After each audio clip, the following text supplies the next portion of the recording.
ڈنگا سے خبر دیں آپ کو ہمارے نمائندہ زمان اسلم کی رپورٹ کے مطابق محلہ ارم باغ کے قریب سے نالے میں ڈوبنے والا 13 سالہ زنیر عمران چوتھے روز بھی لاپتہ۔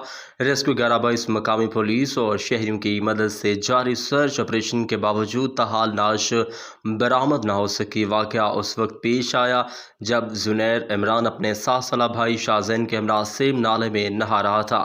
اچانک دونوں بچے پانی کے تیز بہاؤ کی زد میں آ گئے۔ ایک دکاندار کے بروقت مداخلت سے چھوٹے بھائی شاہزین کو بچا لیا گیا، تاہم زنیر پانی میں بہہ گیا۔ ریسکیو ذرائع کے مطابق سیلاب کے باعث تیز بہاؤ اور گہرے پانی کی وجہ سے تلاش میں شدید مشکلات درپیش ہیں۔ دوسری جانب chief officer municipal committee Dinga Chaudhry Irfan Ahmed Gondal اور مقامی انتظامیہ مسلسل موقع پر موجود رہ کر صورتحال کی نگرانی کر رہے ہیں۔